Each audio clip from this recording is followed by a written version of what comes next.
Design is fantastic and I love it, and it's one of my most favorite things to do in the world. But as far as its role in creating a business that's successful and sustainable in the long term, it's about relationships, service, trust. All of those things, in my mind, do exceed the value of design significantly.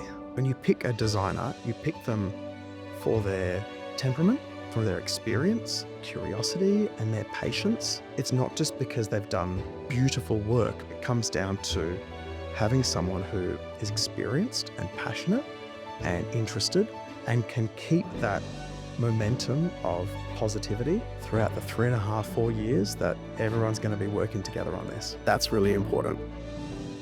Welcome to Behind the Design, a podcast where we unfold the details behind the designs we know and love and explore how each project comes to life.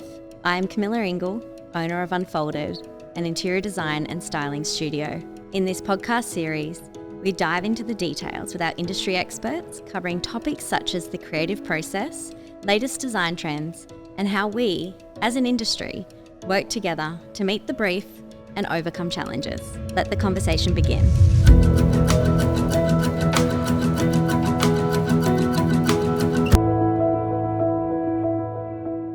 Welcome back to Behind the Design, the podcast where we explore the people, processes, and personal journeys behind the spaces we see, but rarely fully understand.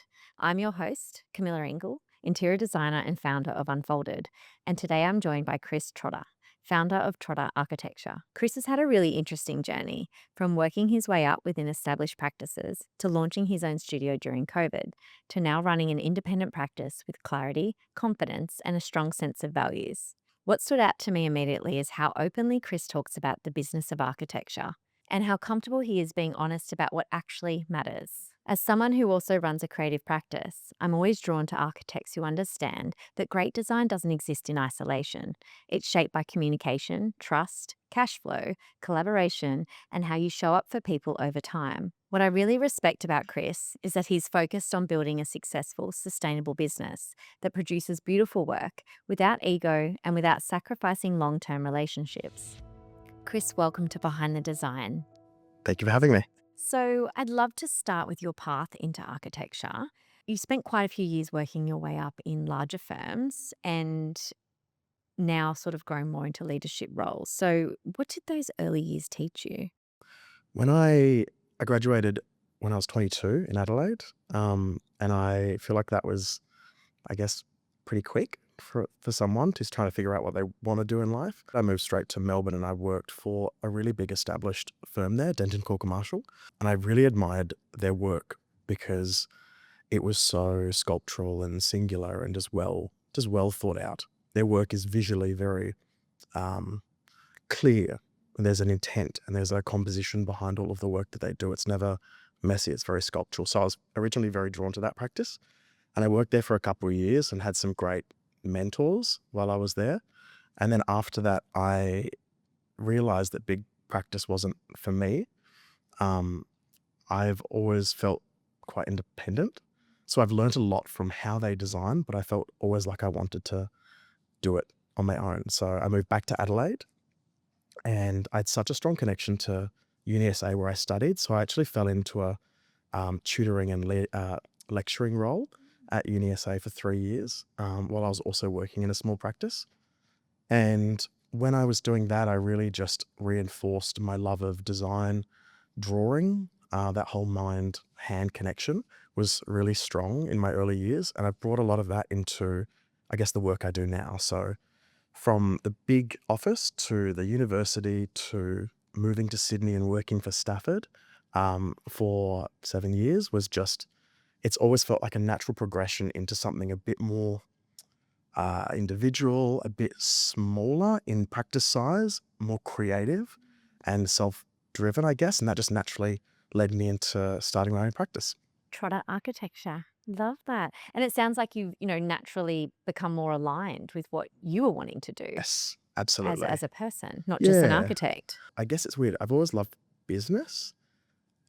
And I fell into architecture early on and I love it. And I would never choose anything else. But just studying for 5 years and understanding the ins and outs of design and all of that creative side, and then realizing that I feel so comfortable and confident and individual in myself that I just wanted to translate that into my own practice has meant that kind of balancing all the creativity with the business ownership side has been something that I've actually really enjoyed over the last couple of years. And I feel like it's just ripe with opportunities.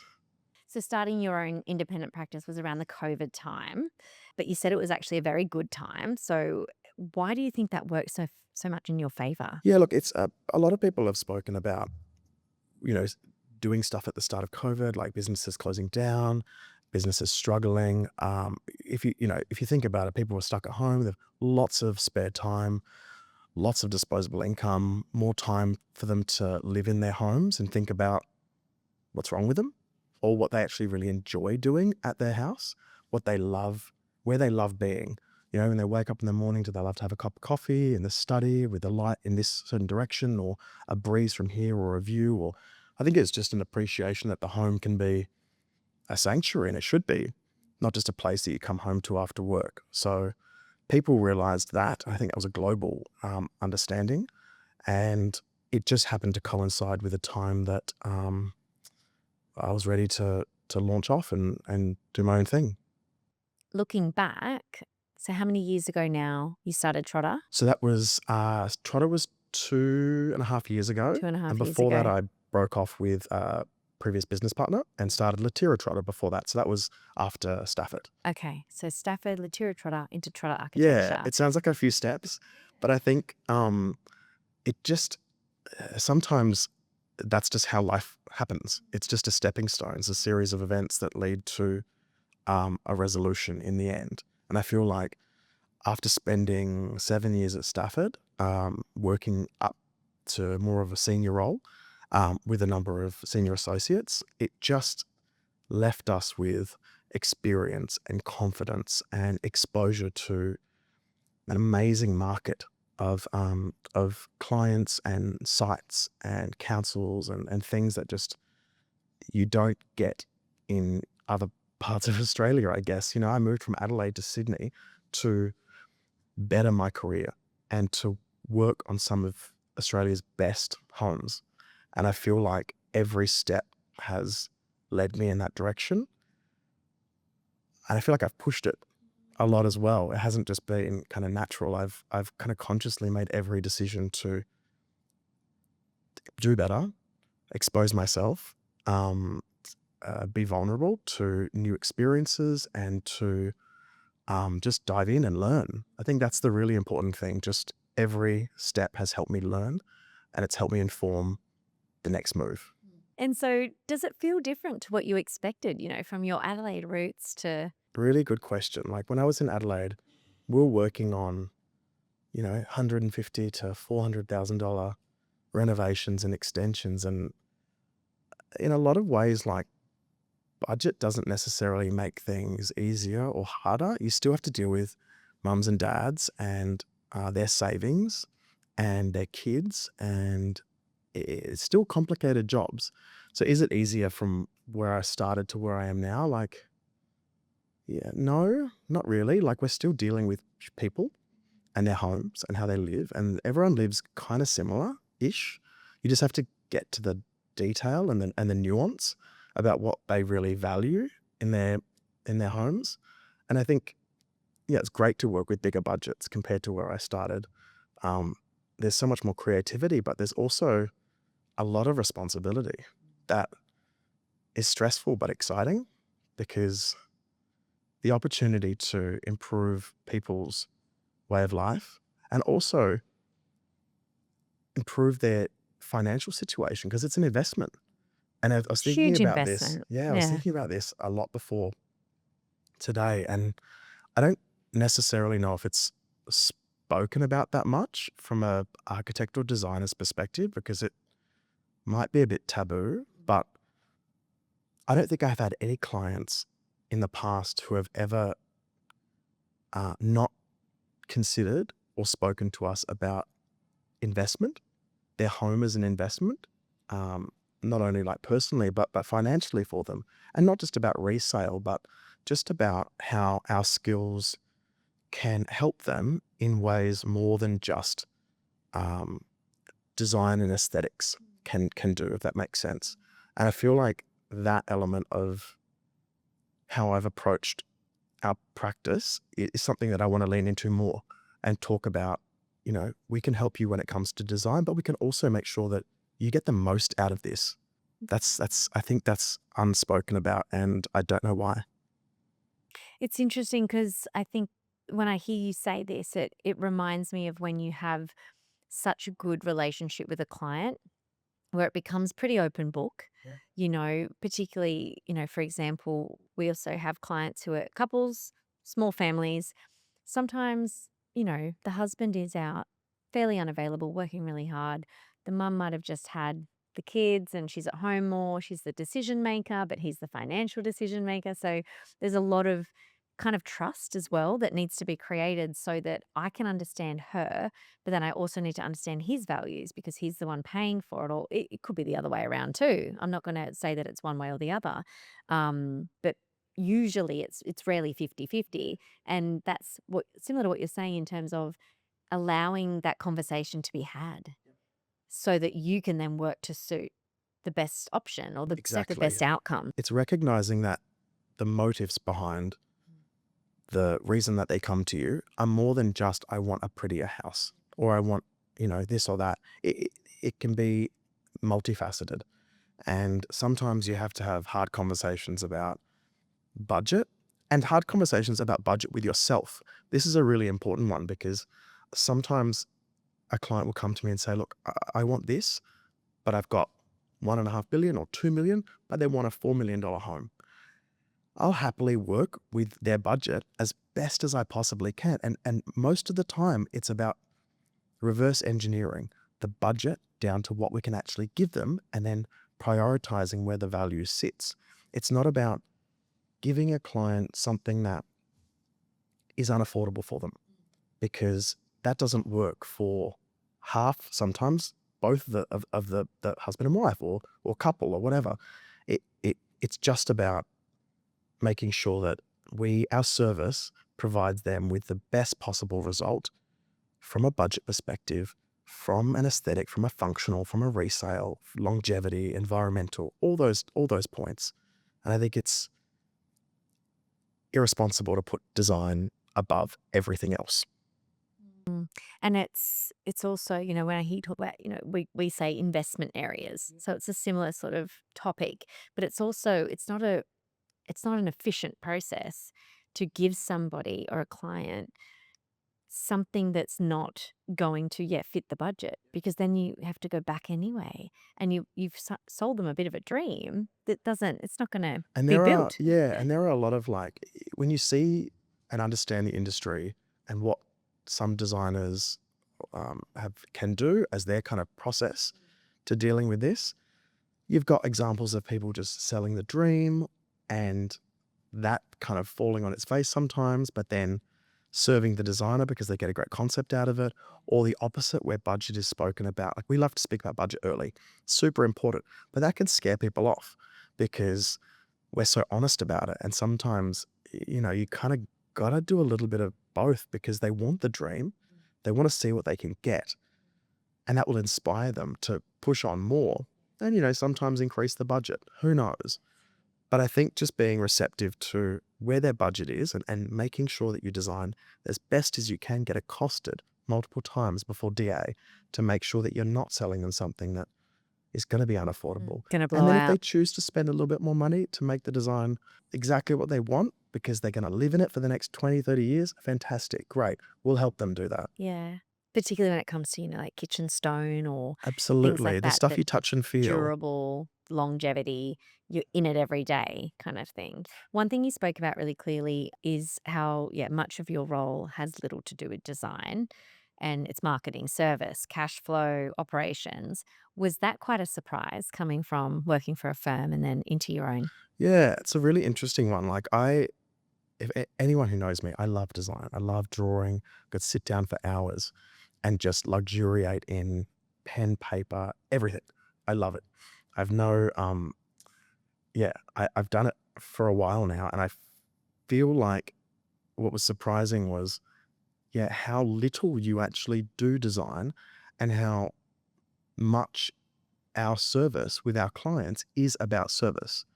And it's not being on call 24 hours a day, but it's about making sure that you can kind of put yourself in their mind throughout the process and ask yourself, do I know everything that's going on in the job? Am I fully aware of the process? Do I know the next steps? Do I know what are my expectations? Just understanding that your role extends significantly beyond beautiful design, because beauty is great. It's also subjective, and it also can change with the winds. Clients can change their mind in 2 seconds about things. And I could spend weeks nailing a design down until it looks absolutely stunning in my eyes. And that may not align with what the client actually wants, if that makes sense. So I think design is fantastic and I love it. And it's one of my most favorite things to do in the world. But as far as its role in creating a business that's successful and sustainable, and in the long term, it's about relationships, and it's about service, and it's about trust. And all of those things, in my mind, do exceed the value of design significantly. Yeah. So when you have worked with firms in the past and what that has created in you as now a leader with Trotter Architecture, how has that shaped the way that you run it, with your team as well? Yeah, that's a very good question. One thing I learned from working at previous practices was having your own autonomy and ownership over design is so valuable as a team member in another practice. And I've realized how valuable that is to my staff for their own ownership over the design, their own motivation and interest and everything. The more they have, the more control they have, the better it is for them.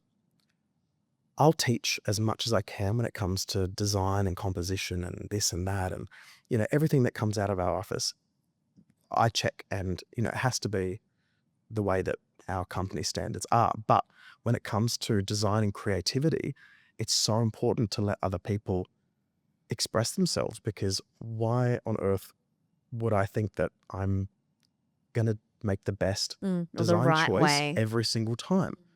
And that idea that designers need to be at the heart of every single decision, we are, but my team helps out with that, and I trust that they do.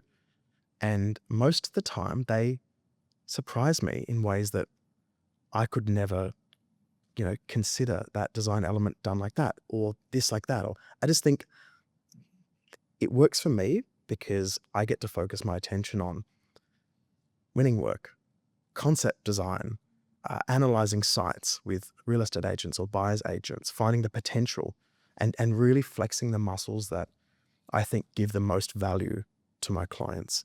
And then when it comes to design development and so many other elements, why wouldn't I want a team that I can trust and they can take control of those elements? I feel like I've got a pretty healthy relationship with control to the point where I can kind of give it away sometimes, because design's subjective and it can be done. A kitchen can be designed in thousands of different ways, and so many of those ways could work perfectly for our clients. And it's just having that little level of trust. So that's what I've learned from previous practices, and that's what I'm trying to employ in mine. And it sounds like it's not just the control piece. What I'm hearing, it sounds like it's not just the control piece. It's also you're trying to be in a position to empower your staff or your team, probably a better word. Be in a position to empower your team and also release the reins. And it sounds like you're quite open-minded. Yeah, I wouldn't. Hey, bring me a concept that maybe I haven't seen before. Absolutely. Let's I would not bounce. be in the position that I am now if I didn't feel empowered by my previous employers.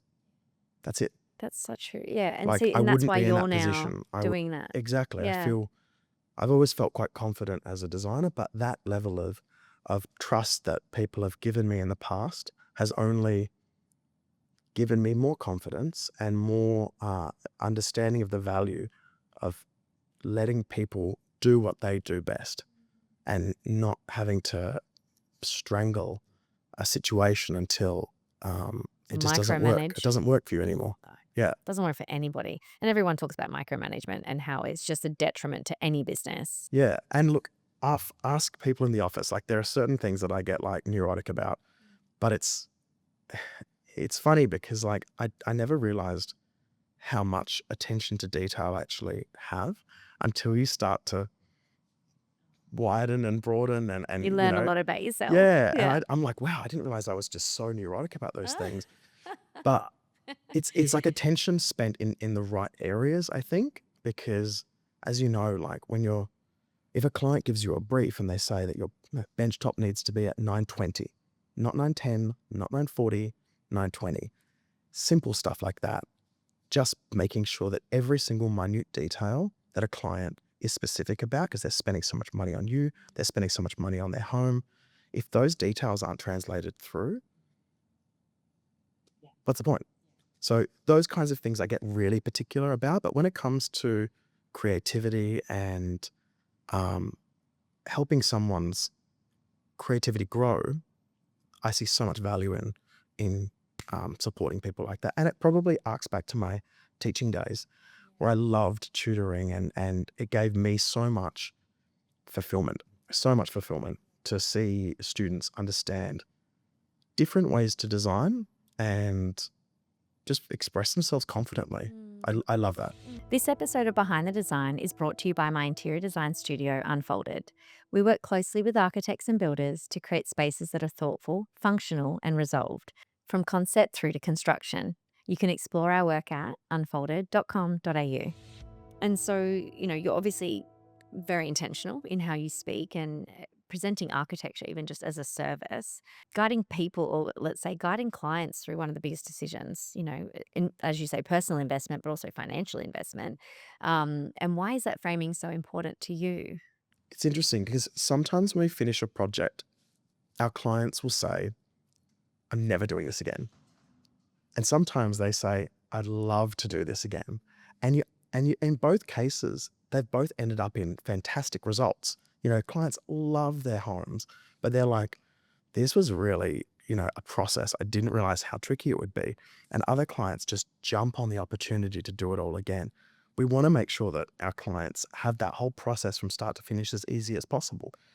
And I think just being well-intentioned and having a positivity throughout the whole process is so important, because if you are not the core foundation of positivity and reliance and just stability during the project, who is going to be? Yeah, absolutely. Our clients need to like the backbone. come back to us. Yeah, 3.5 years later.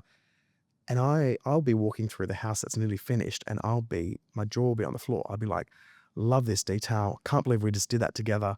How cool is this? Yeah. Just This having worked that. out. This worked out, and then we'd laugh about the things that were a challenge. But if you aren't that kind of rock of inspiration for them, and you're, disappointed about this or troubled about that, or, whinging about this, who's going to want to work with you? Yeah. It's like hosting people for dinner and you bring out all the food and you just complain about how everything went wrong.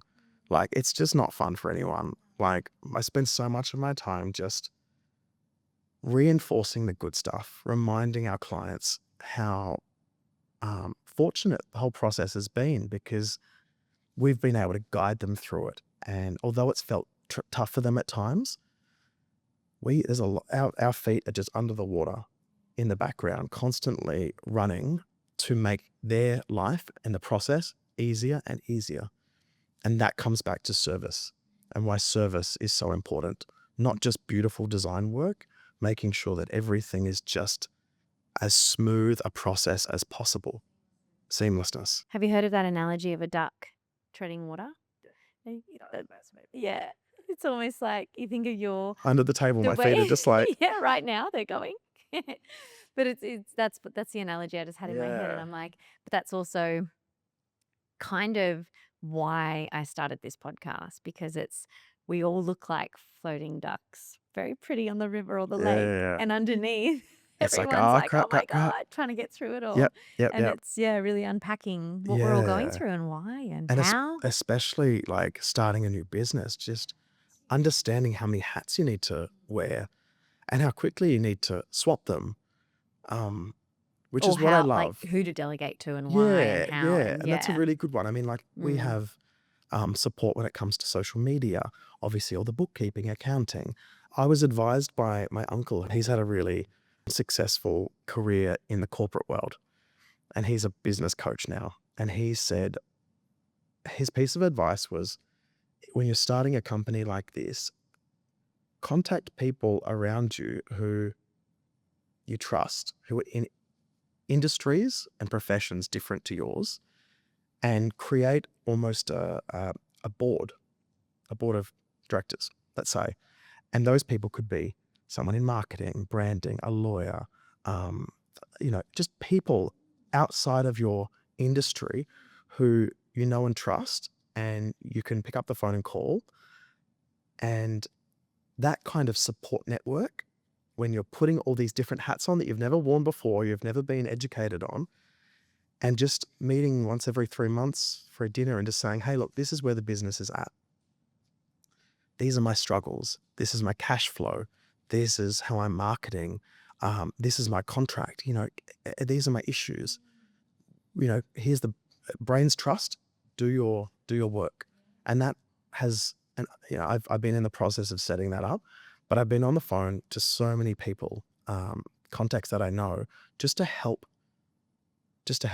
with bits that because you're not an expert, and you're And you don't expected have to the be. skills of all of No, not at those. all. Yeah, You're no. expected to be, and you're expected to be kind of flawless in all of those facets to the business, but we're all learning. And if you don't draw on the expertise of people that you know, like, what are you going to do? Yeah, 100%.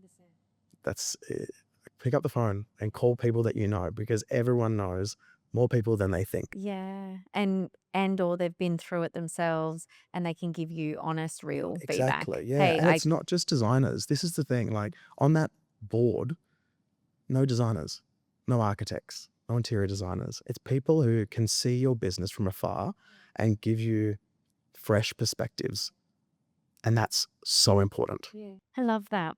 Something that really resonated with me that you've been quite clear on is that you don't want to be seen as difficult in the industry. Why does that reputation matter to you so Oh, much? like I've had a number of clients come back to us, uh, either wanting a second home or um, referring us to their friends. Like, so much of our work, as you know, is through word of mouth. And that's so important. Like, it's almost the most important thing. It's maintaining, fostering your relationships with your clients. That's so important.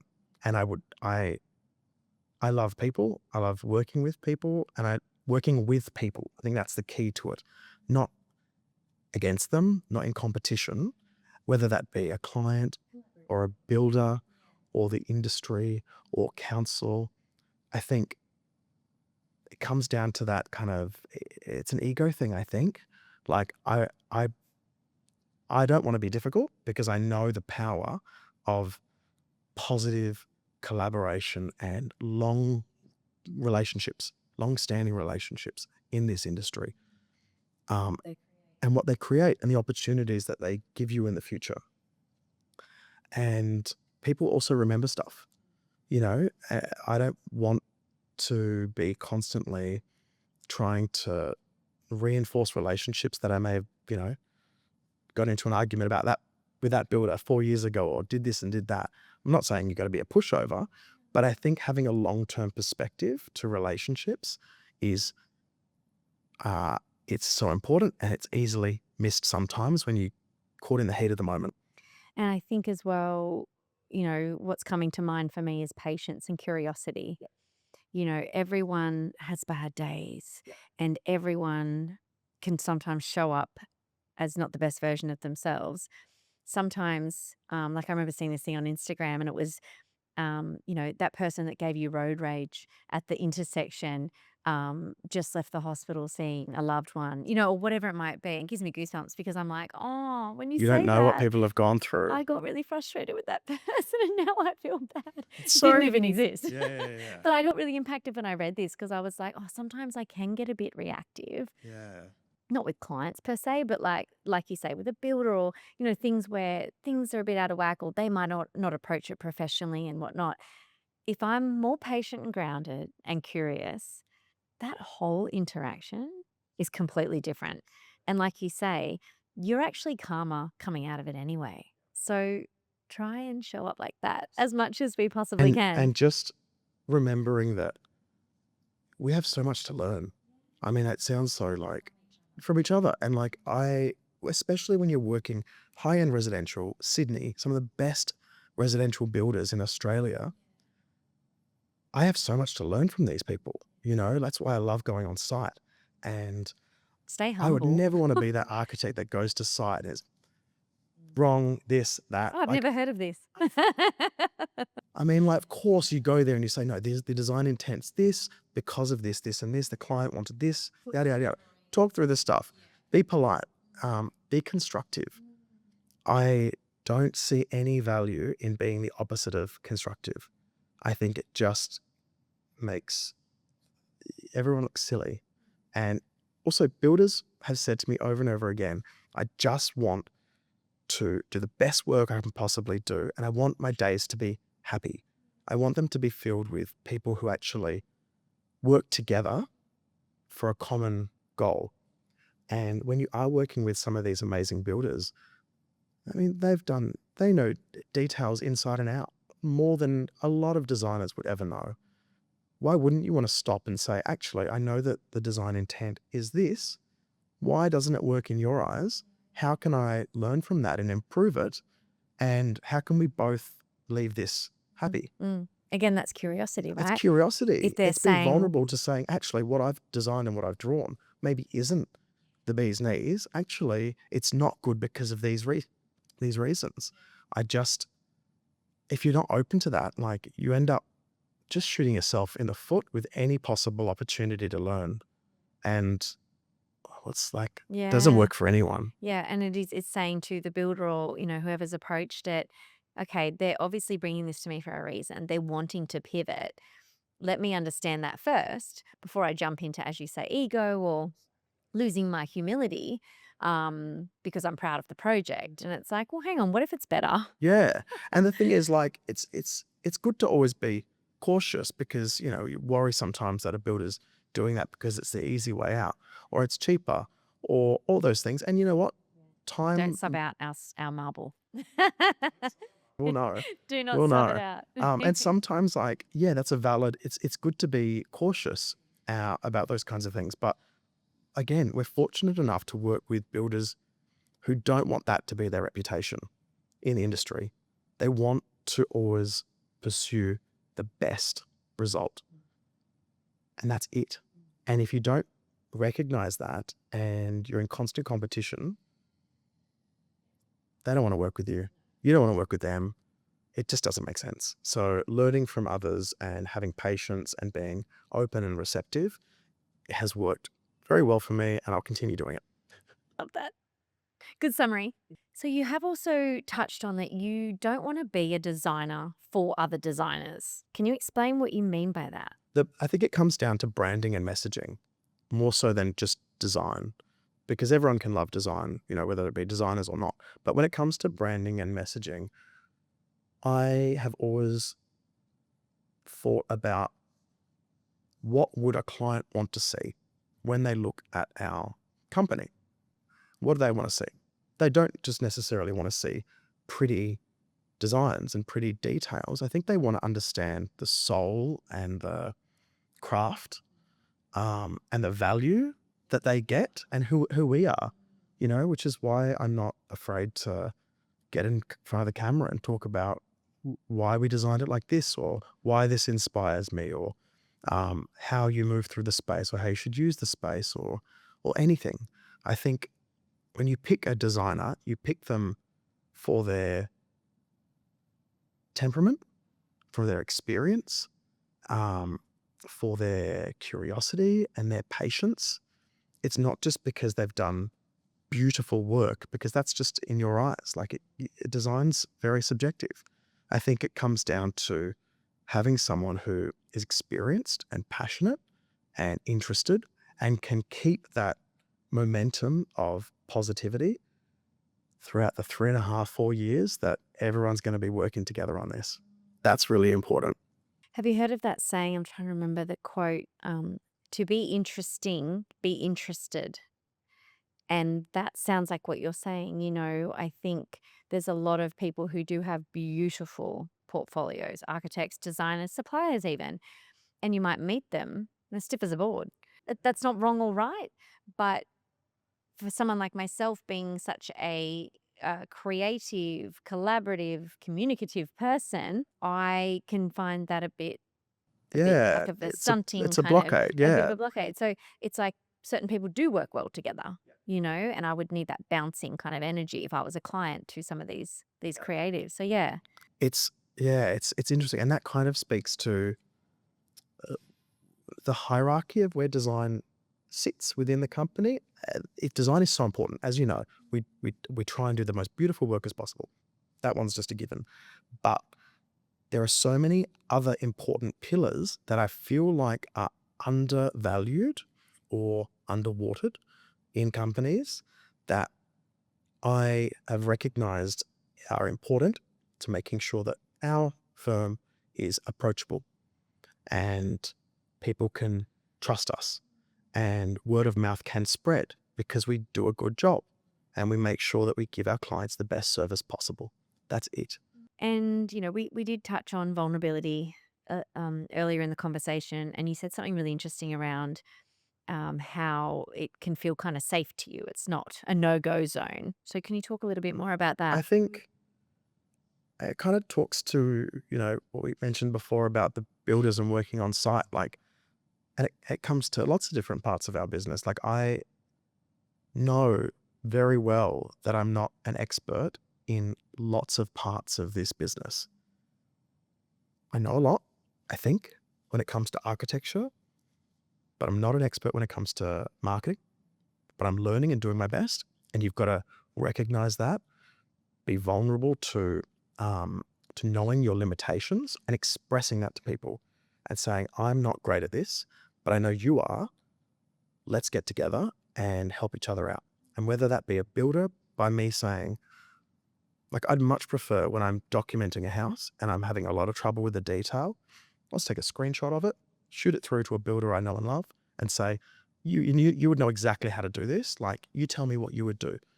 And that I feel like is a bit of vulnerability because it's me saying that I am not an expert at this. I want your input because I know you are. You've got skin in the game because I love to tender with you. Like, you just layer up all this knowledge. And the only way you can do that is by saying that you don't know everything because it's the truth. We don't. Like, architects and designers reach their peak in 50, 60. God, it's exhausting. Like, even thinking about that. But in the meantime, just being open to understanding that like other people have knowledge and being vulnerable enough to say that and not putting yourself in the center of the universe when it comes to design. Like, everything must go through me. I'm right about everything. Yada yada yada. Like, I'm not, but I know who to ask and I'll make sure that I do it and I'll make sure that every party is comfortable with the result presented before we move forward. On your Instagram, you have been quite, vocal. You've been walking through your projects. That's been probably what the last year or so that you've done a lot more of that. So, conversational in social media. How has that confidence for you grown over time? Yeah, that's a good one. Um, I think it was one of the first local project videos that were released that I was involved with at Stafford, which was really lucky. It was a collaboration between Tongue and Groove and Stafford, and it was great. The moment I found out about it, I was like, get me in front of the camera. I want to talk about the design. This I have is so so much much to fun. say. I have so much to say. And I've always felt kind of confident in regards to that. And I recognized early on the value, but also it's like a void in the industry of designers putting themselves out there. And, everyone knows that in the last 5 years or so, people have done it a lot more.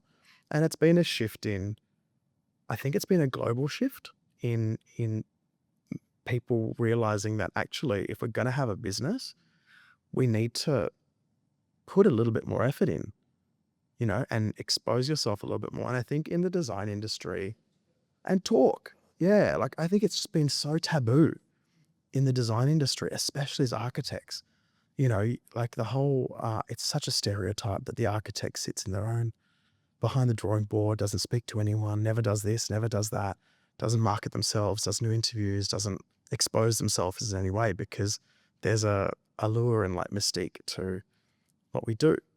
But actually, like, how is that attractive to anyone but designers in a weird way? Like, actually, if I was a mum and dad wanting a new house, I'd want to see the person's face. I'd want to understand how they speak and how they think. Realize that they're approachable and they're not this like person off in the distance that you can't even like, you're scared to talk to. Tinted windows. Yeah, tinted windows or anything like that. Like, Yeah. no, when I was doing the branding for the company with a designer that I was working with, my first thing was approachable.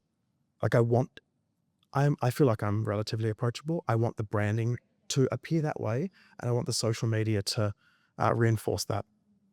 And I think too many times you can scroll through architects and designers' social media or websites, and you don't even know who they are. You don't even know anything about them. You just see beautiful work, and that's it. And it's beautiful to some people, and it's not beautiful to some people. That's the key. Like, design is so subjective that why would anyone just rely entirely on some beautiful images to communicate the value that they could bring to a project, when actually it's about the people that can come into your project and connect you with the right suppliers or builders, or do the best work that we can at council, or so many other things that result in a better outcome than just a beautiful kitchen or a lovely facade. And just that, it's about the people and the process and the journey. It's Yeah. cliche to And say, but it just really showing is. up, And just like showing up. being able to say, yeah, cool, jump on my Instagram, and knowing that someone's going to get a really cool version of you, Yeah. and they're going to get to know, like, you walking through your projects, you're talking, and you can feel your Yeah, and personality in also those like videos. sketching and designing. Like, this year I'm planning on doing a lot more video work of actual design work, like at the drawing board, just to talk through that whole mind-hand connection, because I feel like that art and the craft is dying as so quickly, and everyone's pushing to photorealistic fly-throughs, AI rendering, all that kind of stuff. And sure, we do some really beautiful 3D work, but I'd love to fuse those two things together. And all of our projects start with your story and a sketch. That's how we sell our work. It's about your life, your story, the way you live, and it's about how we hear that and translate it through sketching to create something that's really unique for you. And it's interesting, I'll focus on the sketching a bit, because it sounds like, it can sound like a bit of a novelty to some people, but actually when you are designing, it changes fundamentally the way that you approach design when you draw by hand. And I'll say that, to the grave, because you could be stuck on a computer for hours flying around a model, lost. But actually, if you print something out and you just think about what's in front of you, the problem at hand, the creativity flows, your ideas flow. It's just a different process. It works. And I would highly suggest that people train that skill, because it's faster in a lot of ways. You can make decisions better. You can explore ideas quicker.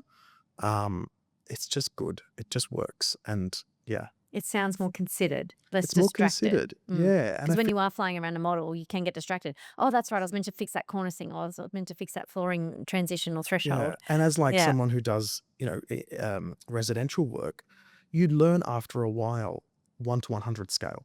You just know what the sizes of everything, and you know it by hand. And the moment you know that by hand, you can more intimately or design in a more considered way. Like deliberate almost. Deliberate. You can Yeah. design more deliberately Yeah. about how a home works.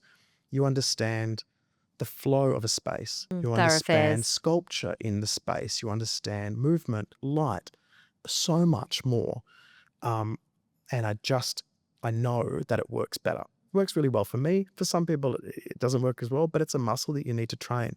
And that just takes practice. So we do both streams in our office, hand drawing a lot, and, all your whiz bang 3D work.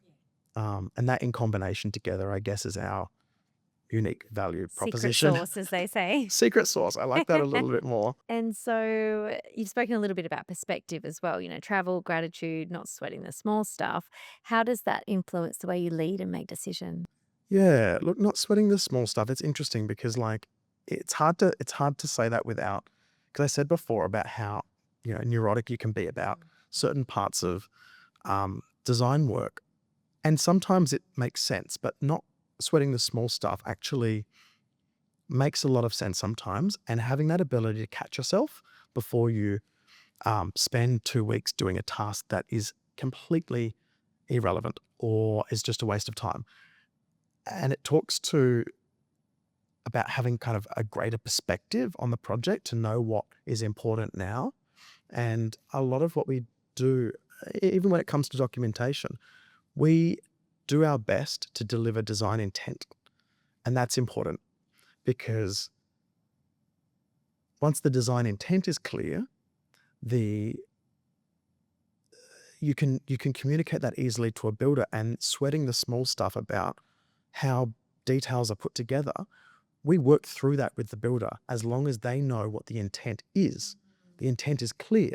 Yeah. So I could spend 2 weeks working a detail up in the office to then throw it all out in 10 minutes because a builder says, well, that doesn't work at all.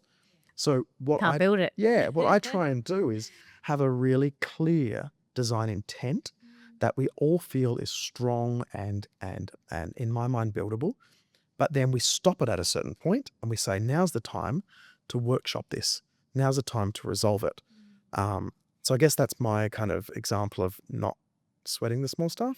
So there was a practical thing that you mentioned around your 85% rule, getting things done without over laboring them. So Yes. can you expand a little bit? Yeah, look, I mean, Without a burning very out. a very easy example is like architects and designers have always built their own websites to begin with. Silly idea, absolutely stupid. We've all been there. Yep, never do it again. It doesn't work. You end up doing something that's just impossible to navigate. The text is so small that no one can read it. So I feel like the website is an area that people can get so caught up in their own minds about that everything needs to be a certain particular way. No one cares about it. Most of the time, no one actually cares about it. Sure, it's beautiful and it's great that everything aligns, and I have no issue with that. It should all be neat and clean. But I feel like it's a really good example where people can take it so far that it becomes unproductive, and having the ability just to catch things before they reach that level of unproductivity is something that exists in so many parts of the business. The website's just one example of it. But if we're editing a video of me walking around and I'm not fully happy with this or that, no one really knows. And it doesn't matter because I'm still getting the message across. I'm still presenting myself. I'm still reinforcing the narrative and of what I want the business to sound like. I'm still hitting all of these major marks. But when you realize that you're spending so much time on the last 5%, it just doesn't work in your favor. And I say that, and I spoke about design intent with documentation. We have clear design intent, thorough documentation. But if I see something in the office where we're just laboring over something and we're not getting anywhere, cut it. Just cut it and say, this is where we're going to hold it at, and we're going to go down these new paths to resolve this. We're not going to keep bashing our heads against the wall. It's better just to get it out. To reach perfection. Exactly. Yeah. And sometimes the path forward that you think is correct isn't necessarily the most efficient way. It's about picking up the phone and doing that quickly. It's about emailing the right people and asking for advice or help. Not everything needs to be resolved 100% in your mind only. That's when collaboration really comes into play, and it helps everyone be so much more efficient, because I don't want to be sitting there for hours bashing my head against the wall when all I could do is pick up the phone and actually say, help. What do I do here? And 5 minutes later, it's resolved. Instead of The 85% is like, it leads to efficiencies. You make decisions faster, you get places more quickly, you move on to the next task quicker, and that leads to momentum, which leads to the next thing, which leads to the next thing. And I just think that's an approach I guess I've taken. And it sounds like you get off your own back. You know what I mean? Like, what I'm hearing is like, I know that would be really good for me, and my partner would agree. He's like, it's good enough. I'm like, but it's not. I need to keep spending more time on it, more time, more time. It's like, for who though? For me. It's so funny because it can be easily misinterpreted as not laziness or not caring, but actually it's not, because sometimes that last push to perfectionism in your mind doesn't exist. It's all subjective perfectionism. To me, editing a video on Instagram until I'm 1,000% happy with it, someone could look at the original and say, actually, I think that's better because it's a bit more raw, or it's a bit more real, or something. You know what I mean? Like, we make sure that the design work and the documentation is tidy and neat, 100%. Which it needs to be. But in certain other ways, it's so meticulous that there's no point sometimes to doing stuff and pushing because it doesn't matter. Certain things don't matter. Certain things do. And it's about understanding the difference. Have you heard of when they say, would you be dwelling on this in 5 years from now? Imagine all the things that we would be like, nah. If we remind ourselves all the time of that one. Yeah. There's almost limitless opportunity once you step into the role as a business owner. What excites you most about what's Oh, I love this. I absolutely love I this love that question. your eyes just lit up. Limitless, like there's so many different facets. So obviously the design work that we do residential, beautiful homes, interiors, and architecture. That's great. There's obviously a huge market beyond that of work that we could do if we wanted to. We do most of our work in Sydney, but we have projects in Melbourne and Brisbane and Adelaide, and I love that as well. So it's limitless in a location sense. That excites me because I'd love to travel more. It's limitless in the marketing that we do, the different avenues that we can explore when it comes to business exposure. I'm excited by that, doing work overseas, marketing ourselves overseas.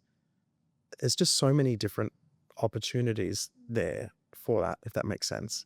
And I just feel like, I don't know, I get, sometimes my downfall is I say yes to everything, and I need to learn boundaries a little bit more, otherwise I'll burn out. But I think I'm at this point where the exposure is growing, and I love that. And I want it to continue growing because we want a steady flow of work to come in, and that only comes about through exposure. And if I think of all the ways that architects have traditionally gotten exposure compared to what they're doing now, people are working harder. And I feel like the people who are succeeding are putting themselves out there, and you can't not do it. I don't think. Not in this climate. No. And, not everyone has to do it in the same way. Like, I love getting in front of the camera. I have no issue with it, but some people don't, and that's completely fine. But it's not that or that. Those aren't the only two options. I think, There's nuances. yeah, there's like, I spend so much time meeting builders and real estate agents and buyers agents and reinforcing previous client relationships and all these other things that we do to make sure that the funnel of work that comes in is broad. It's not just waiting on someone to message us on Instagram. Yeah. And I think it's so nice just to hear, you say it out loud. It reminds me to say it out loud more. Having a steady flow of projects coming in over, I'm talking 18 months is nice, really, because of how long these projects go for. It's a smart business move. It's not just I want, it's I need. I have a team now, I have responsibilities, and I want to show up well for these clients. So if I have this in the pipeline, that's how I can manage it all. It's just Absolutely. owning My it. biggest fear is to not have work in the pipeline. Um, why would I ever want to employ people and build them up and give them all this responsibility and authority over the design work just for it to dry up? I mean, it's scary to think about it, but actually, it it inspires me to having a good team inspires me to want to bring the work in. Business development. Yeah, and that whole business development side is like very different to architecture and design. It's business. And that's why that kind of like board of people who I would have around me to help um, is so important because they just see it from a business perspective. And we do great design work, but I also want a really sustainable, prosperous business so we can continue to do good design work. And I'm not concerned about pipeline. Okay, so to wrap up, looking ahead, what does success actually look like for you now, both personally and I professionally? love how you said personally as well. I'll go to the personally first. Um, so most people in my life know that I've got a 5-year plan to buy a house in Italy and renovate it. I've got family there. I'm learning Italian. I've got dreams to do that. So for me, like having that Italian life is just so important because I've been working my butt off for a long time. So that's a little personal goal, I guess, and that does feel like a representation of success if I can make that happen. Professionally, um, look, I love the work I do. I'd love to do more of it. I'd love for it to be very consistent. It's great at the moment, but I'd love to build the reputation and to know that work will come in, which it is. But I'd like just to reinforce that so it can be a sustainable company for me to help people grow within and to help staff get registered and do the best design work that they can do. Okay, so we end our episode with 3 questions under 3 minutes. Try your Rapid fire, best. rapid Try fire. rapid fire, that's the one. So, number 1, what's one business decision you almost didn't make that ended up changing everything? Not a hard one, but obviously going out on my own. That's a big and easy one. So did you nearly not make that decision? No, it Or was you a were in a stepping stone. partnership? Yeah, it's in Yeah. a partnership, stepping stone. And look, it's great because the partnership encouraged that to happen. I feel like I always knew I wanted that, but sometimes it's just good to have momentum with people around you, which I value entirely. So that decision, even though it was a kind of co-decision at the time, was really amazing because, yeah, it would have happened one or another, but sometimes, yeah, that little push is exactly what you need. Absolutely. So number 2, what's a small daily habit that helps you stay focused or grounded? Oh, look, this sounds so cliche. I have an affirmation on my iPad every time I open it up. And it's just, I'm not going to say it because it's cheesy. What I like about it is it saying that kind of stuff to yourself, saying things that are really positive and reinforce good ideas in your brain. It's not just about reading it and just believing it every single day. It's kind of, it goes to a deeper part of your brain. Yeah, like your subconscious. Yeah, your subconscious. And it just reinforces your value Your and beliefs too. your beliefs. And it just, it seeps in ways that you don't realize. So I do believe that like the more positively you speak to yourself, the more good vibes come back. That can come, yeah. I have a few affirmations, so I'm all about it. They're my reminders. 6 a.m. it goes off every Yeah, I morning, love so that. I'm with you. Okay, lastly, If you could get away for the weekend right now, where would you go and why? I'm going to Milan tomorrow. You're true. You don't need to. I don't need to go over the weekend.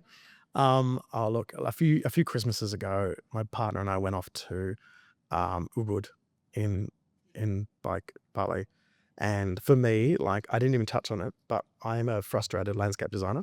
I love gardens, I love nature, I love the forest, I love all of that kind of stuff. It just feels grounding. It just feels so calm when you exist in this like hustle of Sydney, and you can just be in nature and just listen to water and Yeah, watch wake up to the birds. wake up to the birds, Yeah, I dappled hear light you. trees, all that kind of stuff. Stunning. For me, that just lowers all the stress. I need to do it more. So if I was going to escape, it would be somewhere very, very green. That. Well, thank you for joining us Thank on you so much Behind for the having me. Design. Really appreciate it. There's so much to take from this conversation with Chris. That architecture is as much about service as it is about design, that reputation and collaboration matter more than ego, and that running a creative business requires perspective, self-awareness, and adaptability. For those listening, you can explore Trotter Architecture's work online and follow along as the studio continues to evolve. If you enjoyed this episode, follow Behind the Design to be part of our community and stay across upcoming episodes, landing fortnightly. You can also leave a review or share it with someone interested in what really goes on behind the design. I'm Camilla Ingall, and this has been Behind the Design.